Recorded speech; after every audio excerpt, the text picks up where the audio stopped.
Yahobu, Bapak Ibu Pendeta, Sinenge, Majelis dan warga Gereja Amin, ini adalah channel YouTube Sinode Gereja Amin. Karena itu, bagi yang mencintai Gereja Amin, tontonlah, subscribe, like, dan bagikan. Gereja Amin yang tangguh, mandiri, dan peduli. Tuhan Yesus memberkati.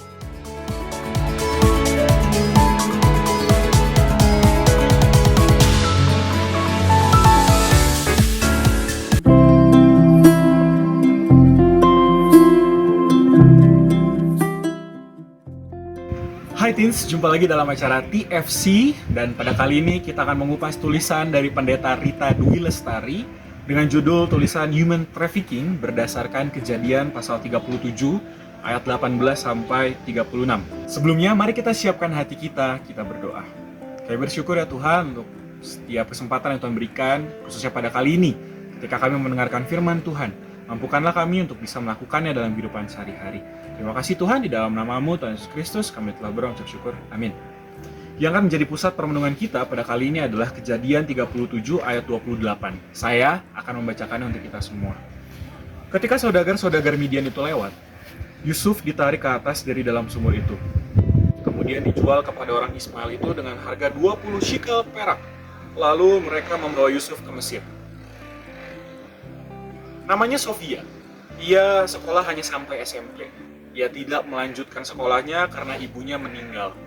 Ayahnya kerepotan mengurus 4 orang anak, dan melihat keluarganya yang penuh kesulitan itu, Sofia ingin membantu memenuhi kebutuhan adik-adiknya.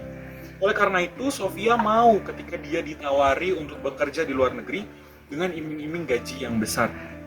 Ternyata, Sofia diperjualbelikan untuk menjadi pembantu rumah tangga ilegal. Sofia tidak mempunyai dokumen resmi untuk bekerja di luar negeri. Majikannya memakai alasan ini, kelemahannya Sofia ini, untuk bisa mempekerjakan Sofia tanpa gaji, bahkan memperlakukan Sofia secara semena-mena. Suara korban perdagangan manusia atau human trafficking seringkali senyap, tidak terdengar.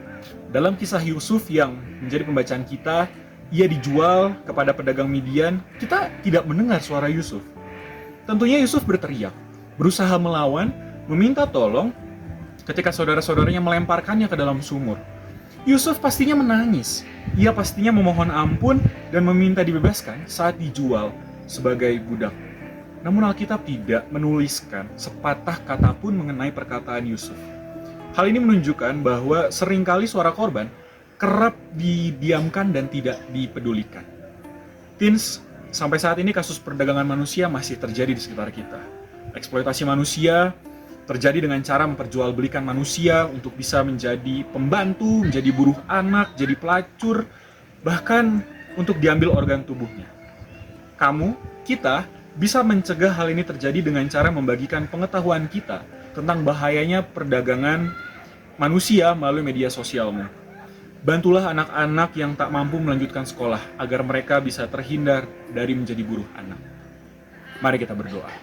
Tuhan, kami sadar bahwa di sekitar kami masih banyak sekali teman-teman kami, rekan-rekan kami, saudara-saudara kami yang diperjualbelikan, yang tidak beruntung, dan mereka didiamkan, mereka tidak mendapatkan hak mereka secara penuh. Tuhan, bagi mereka yang sedang kesulitan, kiranya Tuhan yang memberkati. Mampukanlah kami anak-anak-Mu ini, agar kami bisa mewartakan kabar baik, agar kami bisa mengkampanyekan bahwa perdagangan manusia ini nyata adanya, dan mampukanlah kami untuk bisa mengurangi setiap perdagangan manusia yang ada. Terima kasih Tuhan untuk setiap berkat-Mu, mampukanlah kami.